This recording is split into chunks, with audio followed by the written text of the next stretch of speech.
What have I got myself into? This was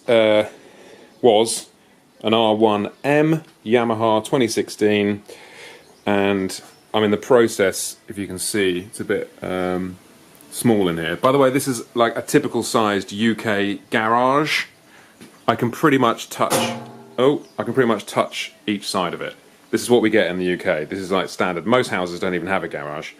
So all you guys in the States with your amazing basements and you can fit like 3 cars in, this is it for me. This is it. With a load of crap everywhere. And old calendars from May 2012. Anyway, this is a bit of an update really. Mainly, I wanted to show you the jizziness of this full Akraprovic system, which is now on the bike.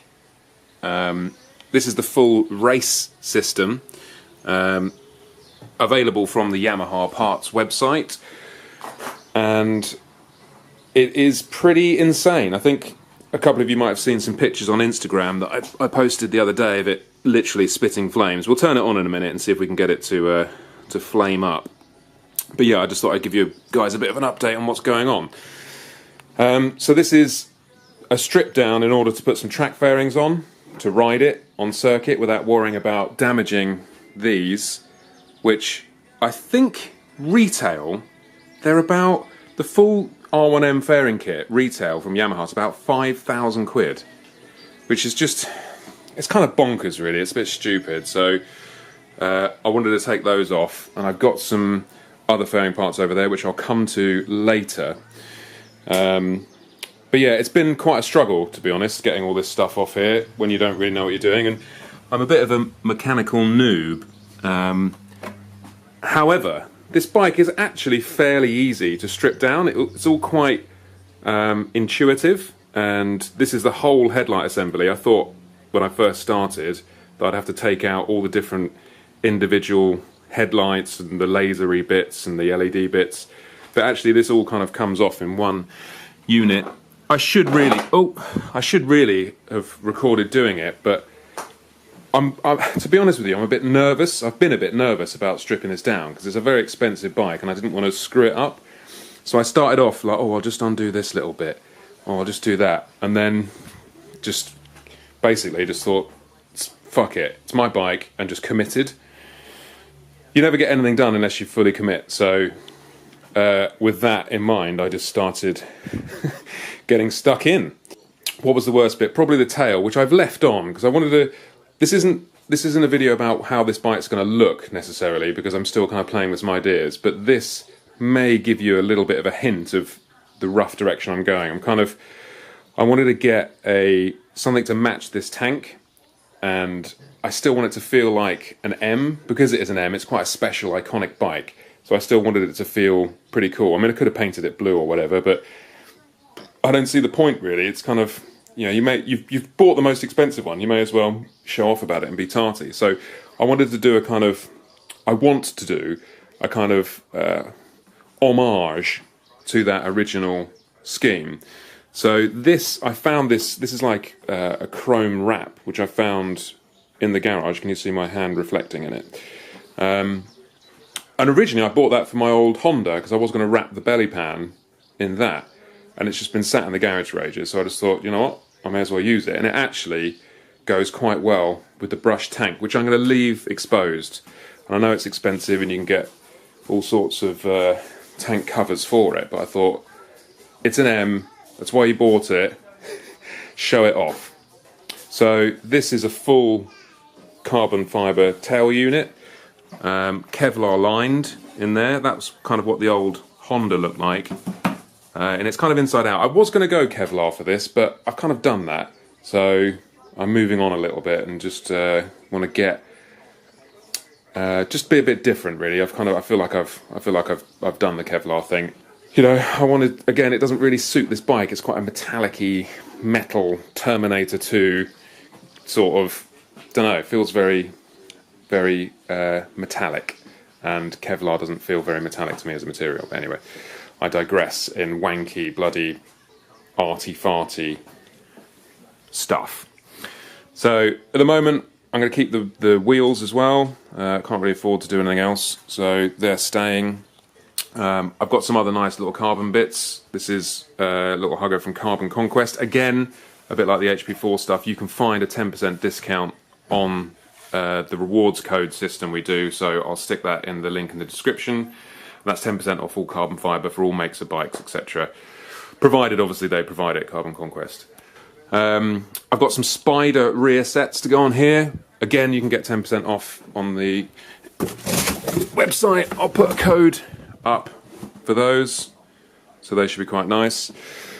And what else have we got? I'm awaiting a hugger from them as well. I'm going to keep all the stock intakes and stuff at the moment, and the stock fairing stays up here. And just kind of build it up slowly. I'm in no massive rush, you know. I'm in no massive rush to do this, and I want to make sure I do it right. Engine protection, I'm definitely going to go for GB Racing. Just waiting for some of that shizzle to turn up. I've got some levers here. I mean, levers, I don't really have a massive problem with stock levers, to be honest. I find stock levers actually pretty good, but you know, I just thought, oh, sod it. They look black and they look nice. Again, it's just a bit of a tarty thing, and they do fold. So if you do have an accident, you know, that bit folds up, and it may not smash up everything.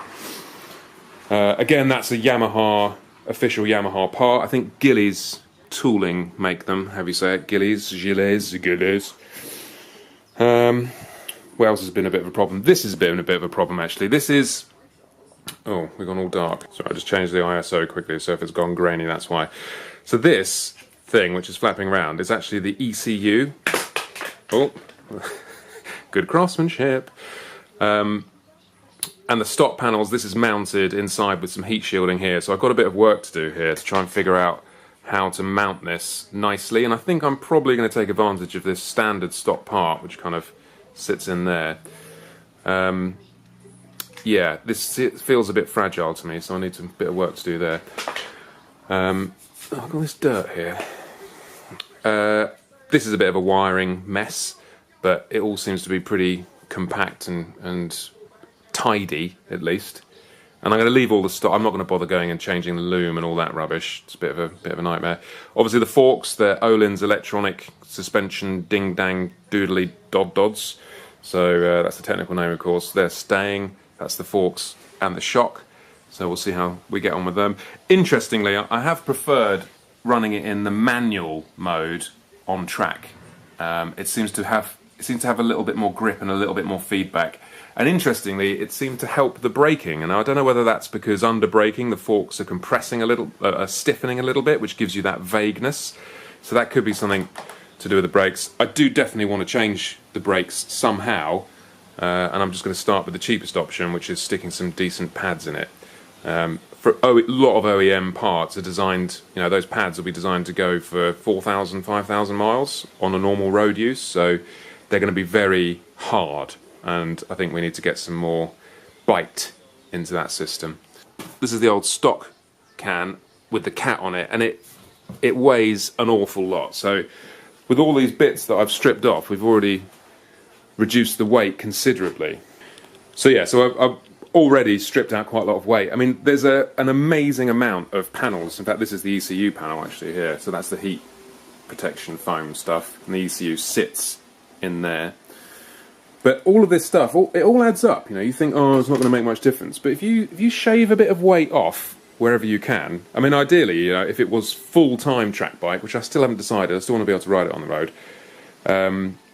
You know, you'd remove the horn, you change the wiring loom and all that stuff, but the time and effort involved in that, I basically should just stop eating burgers and that'll save the same amount of weight. But, you know, weight is always a good thing to shed, bike-wise and human-wise. It all still turns on, I think. Let's have a little look.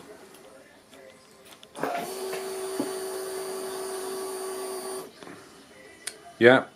No issues, no warnings, which is always nice if you've stripped a bike down and it doesn't go, which Should we try and turn it on?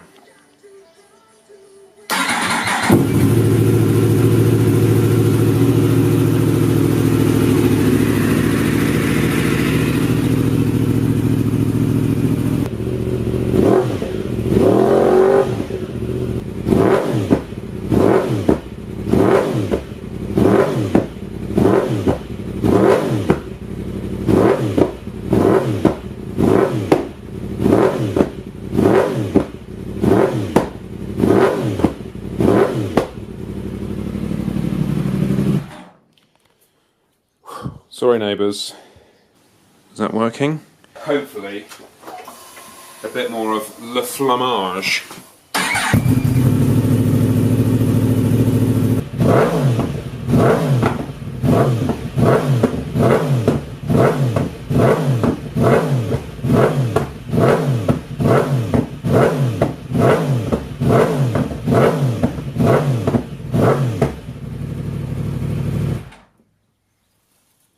That's it, I've got my mask on, I'm leaving.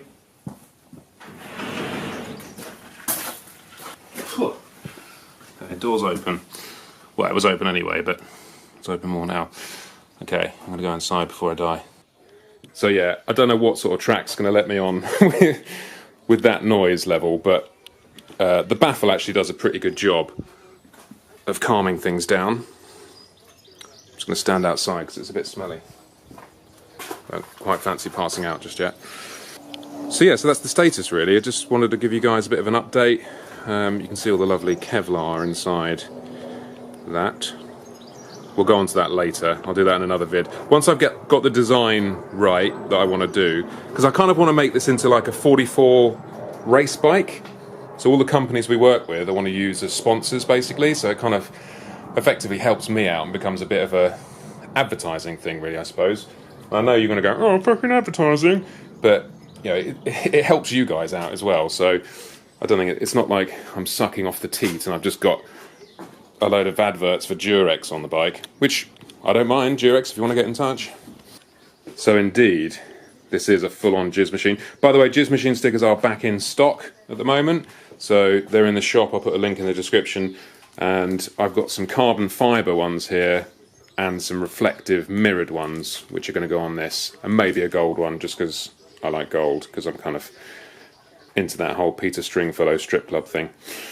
So yeah, lots of work to do. I'm off to Slovakia now with the HP4. I wanted to take the R1 but it's not ready yet, so I'll be over in Slovakia leaving tomorrow. The bike's already been shipped, so that'll be a nice little time, and I'll do some track time. Oh, this was a pain, by the way, trying to get this off the standard unit. This is the data logger, and mount it all, wire it all through.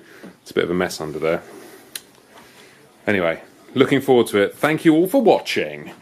In fact, no, let's do the classic ending on a jizzy minge.